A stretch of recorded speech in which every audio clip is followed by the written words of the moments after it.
আপনারা জানেন এর আগে এই মামলা শুনানি হয়ে আজকে রায়ের তারিখ নির্ধারণ করা হয়েছিল। জনাব এটিএম আজহার ইসলাম সাহেবকে মানবতা বিরোধী অপরাধে রংপুরের বদরগঞ্জের কয়েকটি স্পটে গণহত্যার অভিযোগে অভিযুক্ত করে মৃত্যুদণ্ড দেওয়া হয়েছিল।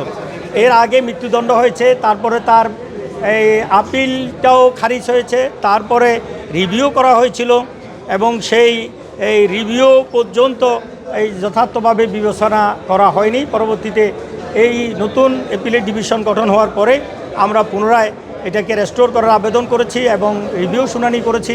সেই রিভিউতে মূলত রিভিউটা অ্যালাউ করে আপিলটা মঞ্জুর করেছিল এবং সেই আপিলের চূড়ান্ত শুনানিতে আজকে জনাব এটিএম আজহার ইসলাম সাহেবকে মহামান্য সুপ্রিম কোর্ট খালাস দিয়েছে।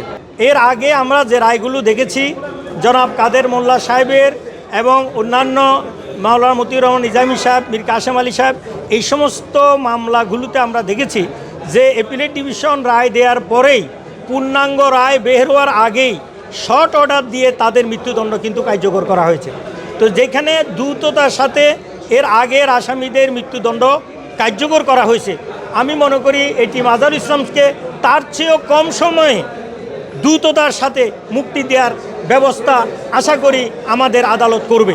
যেহেতু আদালত ইতিমধ্যেই সেই রায়গুলোকে এবং মিথ্যা উপর ভিত্তি করে, মিথ্যা তথ্যের উপর ভিত্তি করে কাস্টমারি আইন অমান্য করে এবং পৃথিবীর ইতিহাসে একটা নজিরবিহীন রায়ের মাধ্যমে যে শাস্তিগুলো দেওয়া হয়েছিল, তো তার বিরুদ্ধে তো অবশ্যই যে ব্যবস্থাপনা এখন চলে আসছে, সেখানে এটিএম আজহার ইসলামকে দ্রুততার সাথে মুক্তি দিবে এবং আজকে শর্ট আদেশ আমরা চেয়েছি, কোর্ট সেটা অ্যালাউ করেছেন।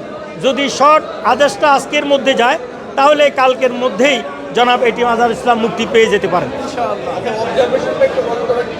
অবজারভেশনটা বললাম, প্রথমত হলো সাক্ষী যথার্থভাবে অ্যাসেসমেন্ট করা হয় নাই, দ্বিতীয়ত হলো ইন্টারন্যাশনাল কাস্টমারি ল যেটা ছিল সেখানে এখানে এটাকে অ্যাপ্লিকেবল করা হয় নাই, তৃতীয় হলো সাক্ষীর যে কতগুলো রাইট আছে, ফান্ডামেন্টাল রাইট, আদার্স রাইট, এই সমস্ত রাইটগুলো এখানে কাটেল করা হয়েছে।